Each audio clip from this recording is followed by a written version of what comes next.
Hi all, അസ്സലാമു അലൈക്കും. Welcome back to Silnas kitchen. ഇന്നത്തെ നമ്മുടെ പലഹാരം എന്ന് പറയുന്നത് ഒരു അടിപൊളി ടേസ്റ്റി ആയിട്ടുള്ള വെറൈറ്റി ആയിട്ടുള്ള ഒരു പലഹാരത്തിന്റെ റെസിപ്പിയാണ്. എണ്ണയോ ഓയിലോ ഒന്നും തന്നെ ഇല്ലാത്ത ഹെൽത്തി ആയിട്ടുള്ള ഒരു അടിപൊളി പലഹാരത്തിന്റെ റെസിപ്പിയാണിത്. വായിലിട്ടാൽ അലിഞ്ഞു പോകുന്ന പഞ്ഞ് പോലത്തെ നല്ല സോഫ്റ്റ് ആയിട്ടുള്ള ഒരു പലഹാരത്തിന്റെ റെസിപ്പിയാണ്. തീർച്ചയായിട്ടും നിങ്ങൾക്ക് എല്ലാവർക്കും ഇഷ്ടാവും. അതുകൊണ്ട് തന്നെ ഈ വീഡിയോ സ്കിപ്പ് ചെയ്യാതെ മുഴുവനായിട്ടും കണ്ടേക്കണേ. എന്നാൽ മാത്രമേ ഞാനിതെങ്ങനെയാണ് തയ്യാറാക്കിയെന്നുള്ളത് മനസ്സിലാവുള്ളൂ. റെസിപ്പിയിലോട്ട് കിടക്കുന്നതിന് മുമ്പായി സിൽനാസ് കിച്ചൺ ചാനൽ ആദ്യമായിട്ട് കാണുന്നവരാണെങ്കിൽ പ്ലീസ് ഒന്ന് സബ്സ്ക്രൈബ് ചെയ്തേക്കണേ. ഒപ്പം തന്നെ ഈ വീഡിയോസ് നിങ്ങൾക്ക് ഇഷ്ടപ്പെടുകയാണെങ്കിൽ ഒരു ലൈക്ക് ചെയ്യാനും മറക്കരുത്. ഇനി നമുക്ക് റെസിപ്പിയിലോട്ട് കിടക്കാം. അപ്പോൾ ഈ ഒരു പലഹാരം തയ്യാറാക്കാനായിട്ട് ഞാനിവിടെ 2 പഴുത്ത നേന്ത്രപ്പഴമാണ് എടുത്തിട്ടുള്ളത്.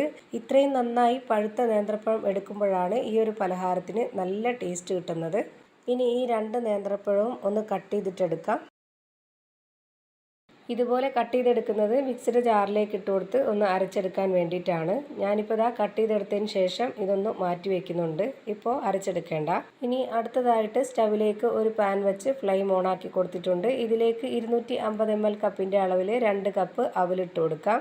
ഇതിനി ലോ ഫ്ലെയിമിൽ ഇട്ട് കൊടുത്തുകൊണ്ട് നന്നായിട്ടൊന്ന് ചൂടാക്കി എടുക്കാം. ഇത് മിക്സിയുടെ ജാറിലേക്ക് ഇട്ടൊന്ന് പൊടിച്ചെടുക്കാനുള്ളതാണ്. ഇത് ചൂടാക്കാതെയും പൊടിച്ചെടുക്കാം. പക്ഷേങ്കിൽ ഈ ഒരു പലഹാരത്തിന് ചൂടാക്കിയതിന് ശേഷം പൊടിച്ചെടുക്കുമ്പോഴാണ് ഒന്നുകൂടി നല്ല നൈസായിട്ട് പൊടിഞ്ഞു കിട്ടുന്നത്. അപ്പോൾ അതിന് വേണ്ടിയിട്ടാണ് ഇതുപോലെ ചൂടാക്കിയതിന് ശേഷം പൊടിച്ചെടുക്കുന്നത്. ഒരുപാട് നേരം ചൂടാക്കി എടുക്കണ്ട, ഒരു 30 സെക്കൻഡ് മാത്രം ഒന്ന് ചൂടാക്കി എടുത്താൽ മതി. ഇപ്പോൾ ഇത് നന്നായിട്ട് ചൂടായി വന്നിട്ടുണ്ട്. ഇനി നമുക്ക് ഇതിൻ്റെ ഫ്ലെയിം ഓഫ് ചെയ്ത് കൊടുക്കാം.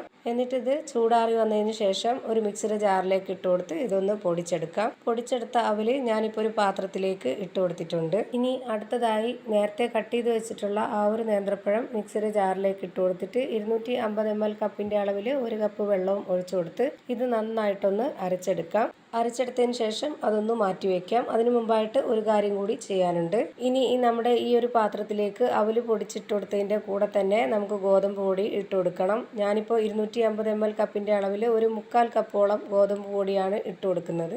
അതിൻ്റെ കൂടെ തന്നെ ചിരകിയ തേങ്ങയും കൂടെ ഇട്ട് കൊടുക്കാം. 250 ml കപ്പിൻ്റെ അളവിൽ 1 കപ്പ് തേങ്ങയാണ് ഇട്ട് കൊടുത്തിട്ടുള്ളത്.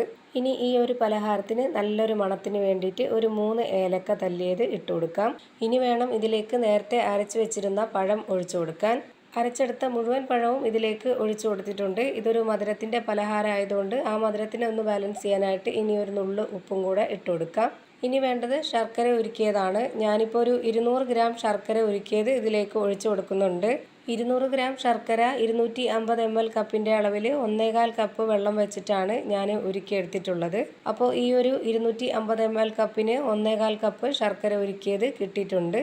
ഇത് അത്രയും തന്നെ ഈ ഒരു പലഹാരത്തിന് കറക്റ്റ് ആയിട്ടുള്ളൊരു മധുരമാണ്. നല്ല മധുരമുള്ളൊരു റെസിപ്പിയാണ്. അതുകൊണ്ട് തന്നെ അത്രയും മധുരവും ചേർത്ത് കൊടുത്തത്. ഇനി ഇത് നല്ലപോലെ ഇളക്കി യോജിപ്പിച്ച് കൊടുക്കാം. ഇപ്പോൾ ഈ ഒരു സ്പാച്ച് വെച്ചിട്ട് ഇളക്കി കൊടുക്കുന്നതുകൊണ്ട് നന്നായിട്ടങ്ങ് യോജിച്ച് കിട്ടുന്നില്ല. അപ്പോൾ അതുകൊണ്ട് ഇത് മാറ്റിയിട്ട് വിസ്ക് വെച്ചിട്ടാണ് ഇളക്കി കൊടുക്കുന്നത്.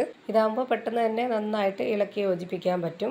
ഈ ഒരു മാവ് നന്നായിട്ട് ഇനി ടൈറ്റായിട്ട് കിട്ടണം. ഇപ്പോൾ ഇത് ലൂസായിട്ടാണ് ഇരിക്കുന്നത്. അപ്പോൾ നമുക്കിതൊന്ന് റെസ്റ്റ് ചെയ്യാനായിട്ട് മാറ്റി വെച്ചിരിക്കാം. ഒരു 10 മിനിറ്റോളം റെസ്റ്റ് ചെയ്യാനായിട്ട് മാറ്റി വെച്ചിരുന്നിട്ട് എടുക്കുമ്പോഴത്തേക്ക് നമ്മുടെ ഈ മാവ് കറക്റ്റ് ഒരു പരുവത്തിന് കിട്ടുന്നതാണ്. കാരണം ഇതിൽ അവലുള്ളത് കൊണ്ട് പെട്ടെന്ന് നന്നായിട്ടൊന്ന് വെള്ളം വലിച്ചു കുടിക്കും. അപ്പോൾ അത്രയും നേരം ഇരുന്ന് റെസ്റ്റ് ചെയ്തിട്ട് എടുക്കുമ്പോഴത്തേക്ക് ആ ഒരു വെള്ളം എല്ലാം വലിച്ചെടുത്തുകൊണ്ട് ഇതുപോലെ നന്നായിട്ട് ടൈറ്റായിട്ട് കിട്ടും. ഇതാണ് ഇതിൻ്റെ കറക്റ്റ് ഒരു പരുവം. നിങ്ങൾക്കിത് കാണുമ്പോൾ തന്നെ മനസ്സിലാവുന്നുണ്ടാവും ഈ ഒരു പലഹാരത്തിന് വേണ്ടുന്ന കറക്റ്റ് ആയിട്ടുള്ള ഒരു പരുവം. ഇനി നമുക്കിത് ആവിയിലാണ് വേവിച്ചെടുക്കേണ്ടത്. അപ്പോൾ വാഴയിലയിലാണെങ്കിൽ നമുക്ക് കൂടുതൽ ടേസ്റ്റ് കിട്ടും. അപ്പോൾ അതിനായിട്ട് ഞാൻ വാഴയിലയിലാണ് ചെയ്തെടുക്കുന്നത്. ഇതിൽ മാവ് വെച്ച് കൊടുക്കുമ്പോൾ ഒട്ടിപ്പിടിക്കാതിരിക്കാൻ വേണ്ടിയിട്ട് കുറച്ച് നെയ്യ് ഒന്ന് സ്പ്രെഡ് ചെയ്ത് കൊടുക്കുന്നുണ്ട്. നെയ്യും വാഴയിലയൊക്കെ ആകുമ്പോഴത്തേക്ക് നല്ലൊരു മണവും ടേസ്റ്റൊക്കെ ആയിരിക്കും ഈ ഒരു പലഹാരത്തിന്. ഇനി വാഴയിലയിൽ തന്നെ ഇത് വേവിച്ചെടുക്കണമെന്ന് നിർബന്ധമൊന്നുമില്ല. നിങ്ങളുടെ ഇഷ്ടത്തിനനുസരിച്ച് എന്തിൽ വേണമെങ്കിലും വേവിച്ചെടുക്കാവുന്നതാണ്. വാഴയിലയിലാവുമ്പോൾ കൂടുതൽ ടേസ്റ്റ് ആയിട്ടിരിക്കും, അത്രേ ഉള്ളൂ. ഇനി നമുക്ക് വാഴയില കിട്ടിയിട്ടില്ല എന്നുണ്ടെന്നുണ്ടെങ്കിൽ കേക്കിൻ്റെ മൗൾഡിലോ അല്ലാന്നുണ്ടെങ്കിൽ ചോറ് കഴിക്കുന്ന പാത്രത്തിലോ വേണമെന്നുണ്ടെങ്കിൽ നെയ്യൊന്ന് സ്പ്രെഡ് ചെയ്തതിന് ശേഷം മുഴുവനായിട്ടും ഇട്ട് കൊടുത്തിട്ട് നമ്മുടെ ഇഡ്ഡലി ചെമ്പിലൊന്ന് വേവിച്ചെടുത്താൽ മതി. ഞാനിപ്പോൾ ഇവിടെ കുറച്ച് വാഴയില എടുത്തിട്ട് ഇതുപോലെ കട്ട് ചെയ്തെടുത്തതിന് ശേഷം തീയിലൊന്ന് വാട്ടിയെടുത്തിട്ടുണ്ട്. ആ ഇല ഇതുപോലെ മടക്കാനൊക്കെ പറ്റാൻ വേണ്ടിയിട്ടാണ്. അല്ലാന്നുണ്ടെങ്കിൽ ഇതുപോലെയൊക്കെ മടക്കി കൊടുക്കുമ്പോൾ പെട്ടെന്ന് തന്നെ അത് കീറിപ്പോവും. അങ്ങനെ കീറാതിരിക്കാൻ വേണ്ടിയിട്ടാണ് തീയിലൊന്ന് വാട്ടിയെടുത്തിട്ടുള്ളത്.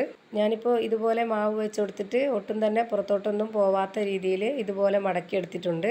നിങ്ങൾക്ക് ഇഷ്ടമുള്ള ഷേപ്പിൽ എങ്ങനെ വേണമെന്നുണ്ടെങ്കിലും റെഡിയാക്കി എടുക്കാം. ഇതേപോലെ തന്നെ എല്ലാം റെഡിയാക്കി എടുത്തതിന് ശേഷം ഇഡലിച്ചെമ്പിൽ വെള്ളം വെച്ചിട്ട് അതിന് മുകളിലേക്ക് ഒരു ഹോളുള്ള പാത്രം വെച്ച് കൊടുത്തിട്ട് എല്ലാം അതിലേക്ക് വെച്ച് കൊടുത്തിട്ടുണ്ട്.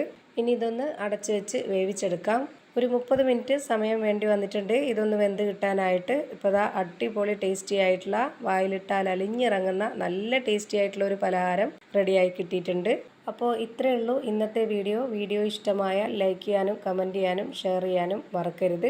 അതുപോലെ തന്നെ ഞാനിടുന്ന പുതിയ വീഡിയോസ് നോട്ടിഫിക്കേഷനായിട്ട് കിട്ടുന്നതിന് വേണ്ടി സബ്സ്ക്രൈബ് ചെയ്ത് ബെല്ലൈക്കൺ അമർത്തി അതിൽ ഓൾ എന്ന ഓപ്ഷൻ എനേബിൾ ചെയ്ത് കൊടുക്കാനും മറക്കരുത്.